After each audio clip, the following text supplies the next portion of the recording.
again and again. In the latest example, well, the fairly stunning GDP numbers that dropped earlier this morning. But it was no surprise to me, like clockwork, the media are doing their level best to downplay the great news.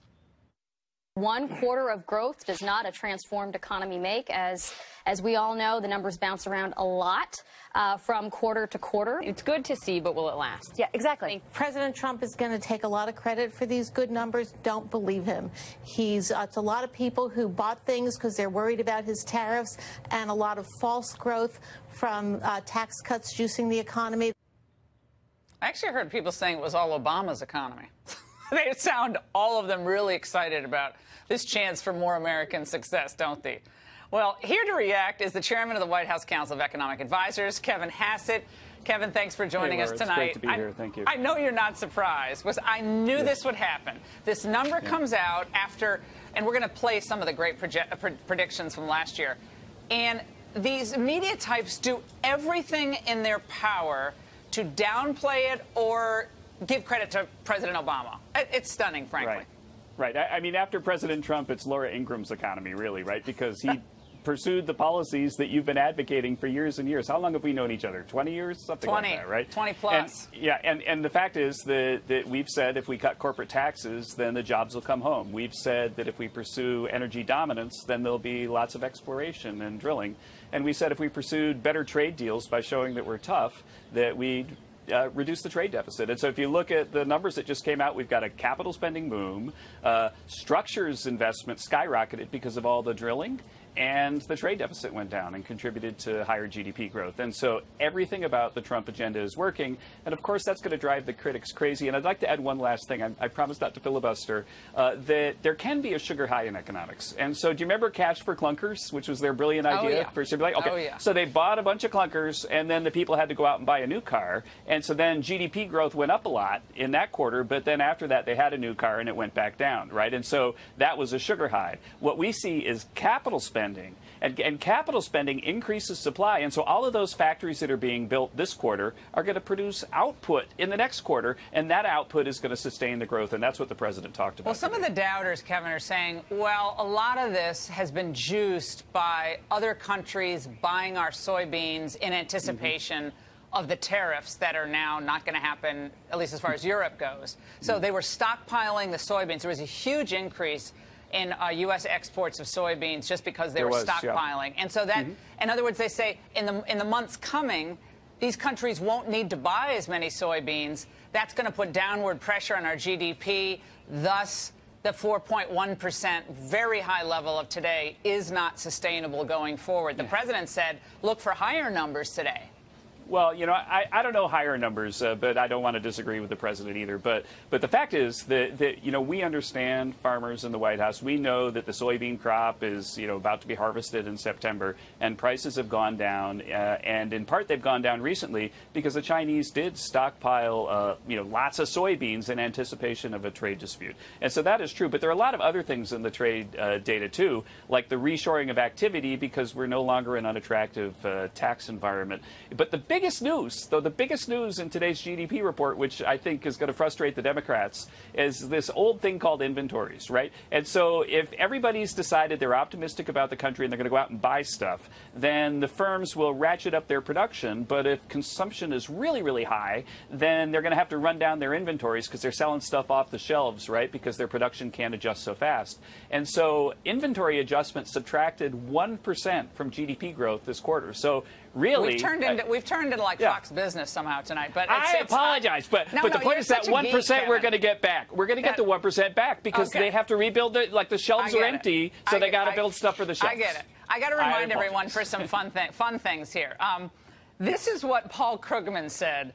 This was right after the 2016 election. He said, we're very probably looking at a global recession with no end in sight. I suppose we could get lucky somehow, but on economics, as on everything else, a terrible thing has just happened. May of 2017, LA Times. If Trump thinks he can get more than 3% economic growth, he is dreaming. And those are just, you know, the ones we found in like 5 seconds in our search today. But the critics are there. And Jeb Bush is, by the way, saying that, yeah, this is great because of the tax cuts, but you now have to do immigration reform, and you have to have free trade policy. So he was kicking the tariffs on the way to the praise there, Kevin. Final Right. comments. Well, the president's strong stance on trade has delivered a lot of progress in these negotiations on the trade deals. And remember, the objective is to open up European markets, open up other markets for agricultural products and other products from the U.S. And you saw the really great news from the EU this week. That would never have happened if the president hadn't fought for America's workers and stood strong, as you've been advising him to do. Never. Kevin, thanks so much for joining us. For having me. Really appreciate it. Now taken office, these unprecedented numbers are certainly sure to help Republicans. We are 101 days away from what I am calling the most important midterm elections in our lifetime. Now, earlier this week, Breitbart News, they came out with a very thorough report detailing seats that the GOP must maintain and hold to keep their majority. A lot at stake. Joining us now, former Trump White House chief strategist Steve Bannon. Here's the thing, Steve. You and I have discussed this privately. This is now Battlefield 2018 because they want to impeach the president. They want their crumbs back. They want to get rid of ICE, open borders. They want to keep Obamacare. And they want to cover up the corruption that we have been exposing at the highest levels of government to steal an election. A lot at stake. Sean, you said something that's the most important midterm. I would just like to rephrase that. And I think this is President Trump's first reelect. This is going to be an up or down vote. It's a referendum on the Trump presidency. They are very focused. The opposition is going to be very focused on trying to win the House of Representatives, try to win Congress in order to impeach President Trump and stop the entire project, right? Whether it's the economic growth, whether it's the new reorientation of the world's commercial system through trade deals, whether it's his America First national security, whether it's southern border security. You pick it. They're going to try to unwind it. So this is really, I mean, the Democrats got one thing. They got a do-over. In this November, and it's 100 days in a wake-up. 100 days in a wake-up, we're going to have essentially a national election, and that's going to determine the second half of the first term of President Trump, and I think 2020. So when people ask me about 2020, right now, we are going to have a referendum. It's going to be, I think, very focused on President Trump's record, and I would tell everybody that the way to win this is exactly like we won in 2010, that great Tea Party sweep. You're going to have to go out door to door, ring doorbells, do voter registration drives, and get people out. I mean, President Trump has delivered on the action. Now it's time for the populist movement, the nationalist movement, the Republicans, limited government Republicans, everybody. Conservative movement, everybody that turned out in 2016, you have to do it all over again. Or the first action they are going to take under Nancy Pelosi or whoever the Democratic speaker is try to impeach President Trump. You know, I went through the numbers. Your old hometown, Breitbart. I think it's a great piece. Great piece. But it identifies only 100 seats are really up for grabs. The others are state because of gerrymandering, et cetera. But so they're not in play. But you got 86 of those are Republican seats, and you're talking about the Republicans got to win 61 of the 86. So that's a lot. And historically, and I asked the president about this earlier today on my radio show. Historically, seats are lost in the midterm election for the party in the White House. How do people save these 61 seats plus? Because I'd like to have a little comfort margin there. Here's what you have to do. We picked up 62 or 63 net seats in 2010. And it's not about money. It's about ideas, and it's about getting out and turning out folks. President Trump has delivered. He said he was going to take action. He took action. Was the destruction of ISIS. He took action. Look at these economic numbers today. They're just unbelievable. Look what he's doing on the trade deals. What he's doing is reorienting the world supply chain away from China. He is fully engaged in going back on China on the economic war they've had on us. President Trump has delivered on judges. Everything he said he was going to do, he's either done or in the process of doing. And it's incumbent upon everybody that supported him in 2016. This is going to be the old-fashioned way, okay? This is not going to be about commercials. It's not how much money you raise. This is going to be very simple. It's going to be muscle. The opposition is very different than in 16. In 16, Hillary Clinton's arrogance, their cockiness, you know, they really missed what we were doing in the upper Midwest, okay, to really break that blue wall. This time, the Time's Up movement and the resistance are very focused, and they're going door to door. It is incumbent upon everybody that supports President Trump to understand this is going to have to be the old-fashioned way. You're going to have to go door to door. You're going to have pamphlets, get voter registration, knock on doors, and get your neighbors to come out. This is all about turnout on November 6th. So we're calling this Bannon Battlefield 2018. And tonight you're giving us like a general's overview as we now get to the 100-day countdown in this. But next week, what we're going to specifically do is we're going to name every district and put it up on the screen so the audience could see.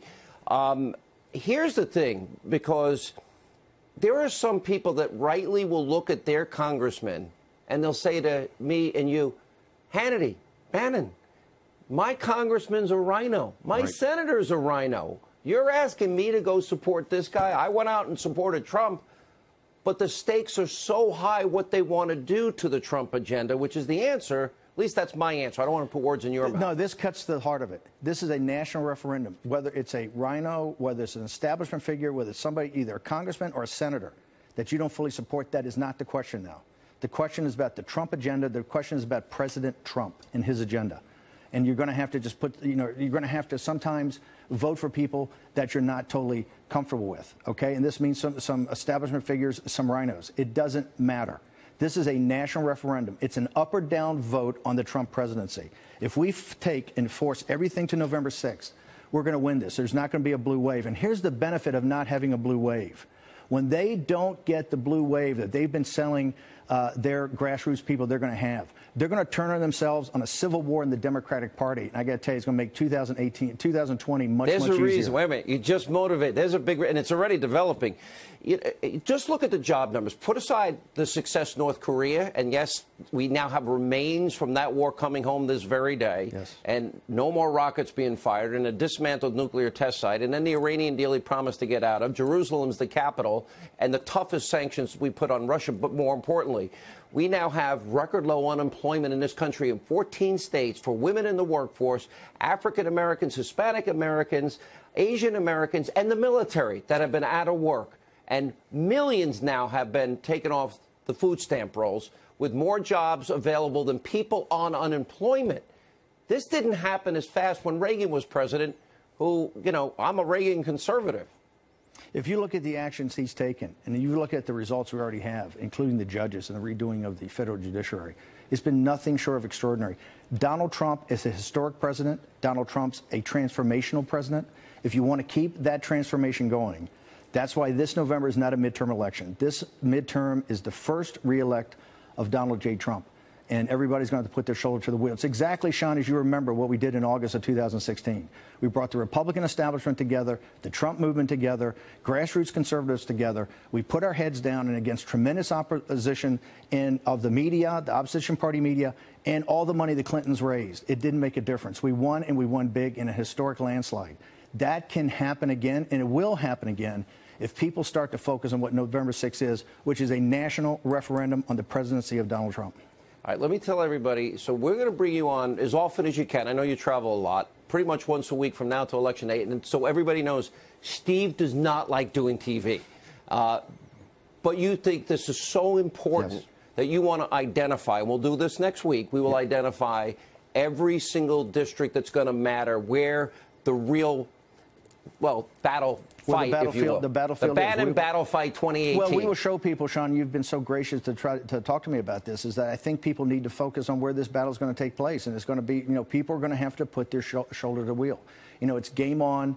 We have to leave everything on the field and no tears. I'm tired of hearing the whining, particularly on our side of the football, about, this candidate, that candidate. We got to stop the whining. We have to get focused on what's needed for victory. We have 100 days and a wake up to do it. All right, Bannon, Battlefield 2018. Next week, we identify the defining races in this upcoming midterm. Steve, thanks for being with us. Thanks for having me, Sean.